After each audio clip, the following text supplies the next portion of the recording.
Coucou mes chibis, bonjour, j'espère que vous allez bien. Alors aujourd'hui, nouvelle vidéo. Je viens vous annoncer une grande nouvelle. Vous avez dû voir ça sur Insta. Je suis enceinte, voilà, j'attends mon troisième bébé, alhamdoulilah, comme on dit chez nous. Voilà, merci mon Dieu. Et voilà, j'attends mon troisième bébé. Voilà pourquoi mon absence depuis ces derniers mois. Vous avez bien vu que les vidéos n'étaient pas au rythme habituel et du coup voilà pourquoi j'étais vraiment pas du tout dans mon assiette. Ça a été vraiment la pire de mes débuts de grossesse. C'est la troisième, ça a été vraiment la cata. Mes deux premières grossesses c'était pareil, au début c'était un peu, voire beaucoup pénible les débuts, les 2-3 premiers mois. Mais là c'est là j'avais jamais vu ça, c'était vraiment voilà, j'étais vraiment du lit, je me levais de mon lit, j'étais allongée sur le fauteuil, du fauteuil j'allais m'allonger sur le lit, j'allais dormir plus tôt, enfin franchement une fatigue incroyable, des maux de grossesse de dingue, mais alhamdoulilah, merci mon Dieu que ça va mieux. Mais franchement ça a été terrible, j'en suis même arrivée à me dire mais mon Dieu, pourquoi je suis tombée enceinte maintenant, pourquoi pas plus tard. Enfin j'étais vraiment pas du tout dans mon assiette. J'ai quand même essayé de tenir un rythme d'une vidéo par semaine, mais voilà, je pouvais pas franchement faire plus que ça. J'étais vraiment absente sur les réseaux sociaux. Beaucoup d'entre vous m'ont dit, beaucoup de filles m'ont dit mais Asma t'es où, on te voit plus, etc. Voilà la cause. Donc maintenant ça va beaucoup mieux, heureusement. Voilà, je suis dans mon 4e mois et ça va vraiment beaucoup mieux.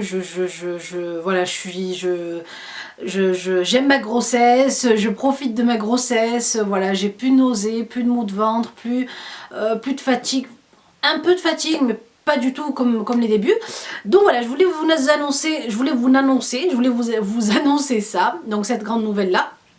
Donc voilà, j'espère, moi j'aimerais bien, bon, après pour moi fille ou garçon peu importe, mais c'est vrai que je me dis au moins un petit garçon, aller pour le troisième, comme ça au moins même si je voulais arrêter à 3, ça serait ok, j'aurais les deux, on va dire j'aurais le choix du roi. Et quoi vous dire d'autre, donc ceci est donc le début de la série grossesse, dans lesquelles je vais vous parler d'un peu de tout. Voilà, sans rentrer plus non plus dans des détails de ma vie privée, mais vous parlez en général de la grossesse, pour celles qui sont enceintes du premier, pour celles qui veulent tomber enceinte, pour celles qui cherchent à avoir un enfant, celles qui en sont à leur 3e, 4e, 5e, que sais-je, à toutes les futures mamans, les mamans, ou déjà aux mamans en fait, et donc voilà, je fais cette série-là, je vais essayer il va falloir que je mette ça sur un petit calepin, mettre voilà ce dont je vais vous parler. En tout cas, aujourd'hui, on vient parler d'un big problème de la grossesse qui sont les vergetures. J'ai voulu commencer par ça parce que c'est vrai que là, ça y est, j'ai commencé vraiment à m'y mettre à fond. C'est vrai que moi, les 2 premiers mois, je mets pas grand chose, même le 3e mois, c'est une fois sur 2. Mais là, voilà, dans mon 4e, j'attaque vraiment sérieusement l'hydratation de mon ventre. Comme il faut, matin et soir. Donc, sachant que moi j'ai eu 2 grossesses déjà, donc Nargis et Balkis, et que je n'ai pas eu presque pas du tout de vergeture sur le ventre. Merci mon Dieu, alhamdoulilah. J'ai pas du tout eu de grossesse, j'ai pas eu du tout de vergeture. Alors ma première grossesse avec Nargis, pas du tout de vergeture. Alors franchement aucune. Ma 2e grossesse avec Balkis, alors peut-être que j'avais peut-être un plus gros ventre, je sais pas. J'en ai eu mais vraiment des très minimes au niveau du nombril, donc en fait à l'horizontale, pas du tout à la verticale mais à l'horizontale, mais ça se voit vraiment. Alors quand j'ai le ventre vraiment plat, pas très étiré, ça se voit, mais vraiment très, à peine, ça se voit pas du tout. Et sur tout le reste de mon ventre et de mon corps, j'en ai pas eu du tout non plus, ni sur mes seins, ni ailleurs. Donc voilà, donc peut-être aussi, alors ça vient aussi beaucoup de la qualité de la peau.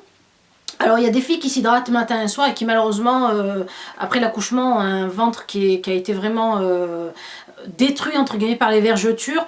Voilà, vous avez beau vous hydrater, c'est vrai matin et soir, ou même si vous vous hydratiez toute la journée, si on a une qualité de peau qui n'est pas aussi élastique qu'une autre, ou hydraté ou peu importe, donc on a quand même du mal à éviter ces vergetures là, mais c'est vrai que l'hydratation il fait beaucoup, boire beaucoup d'eau, avoir une bonne hygiène de vie, donc ça c'est pour toute la grossesse, mais surtout l'hydratation. Moi je vais commencer par vous montrer les hydratants que j'ai utilisé dans mes 2 premières grossesses et que là j'utilise aussi maintenant dans la grossesse d'aujourd'hui, du moment, donc et je jongle en fait entre plusieurs produits.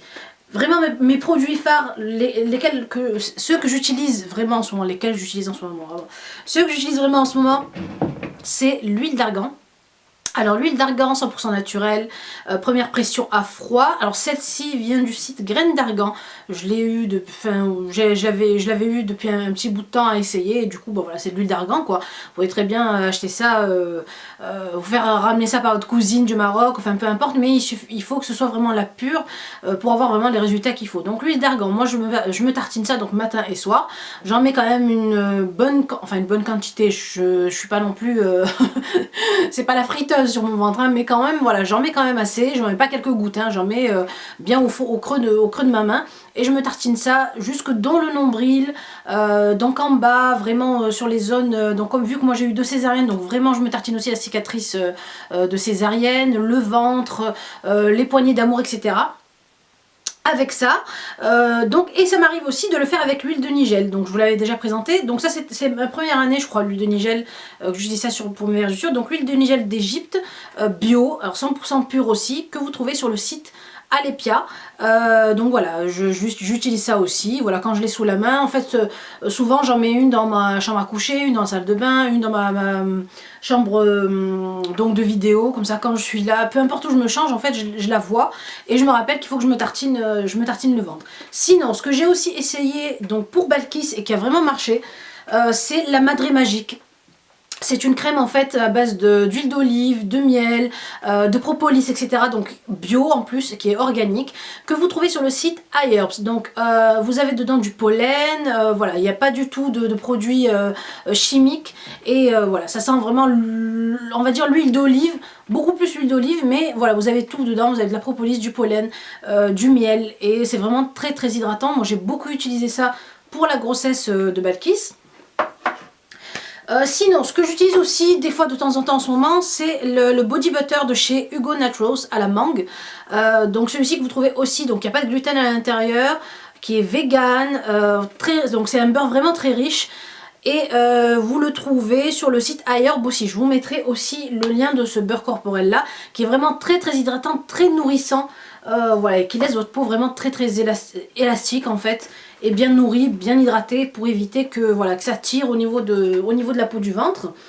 Bien sûr la basique que tout le monde a à la maison, ou presque, c'est l'huile d'olive. Alors voilà, c'est l'une des premières huiles qu'on a utilisées dans les cosmétiques.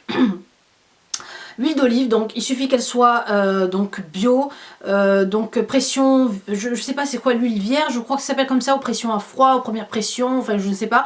En tout cas voilà, choisissez la meilleure huile d'olive possible pour avoir le plus de propriétés, pour avoir le meilleur taux d'antioxydants, de vitamine E, enfin etc. etc. Tout pour l'hydratation et donc l'élasticité de la peau.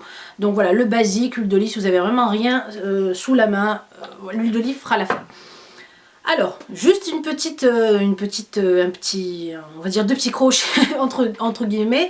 Celles qui ne supportent pas avec des odeurs comme par exemple l'huile d'argan, l'huile d'olive au lit ou à l'huile de nigel, voilà, qui ne veulent pas dormir avec ces odeurs là le soir. Donc je vous conseille de la mettre la journée, de garder ça la journée, de vous doucher le soir et de mettre autre chose qui sent meilleur, comme par exemple le baume à la mangue.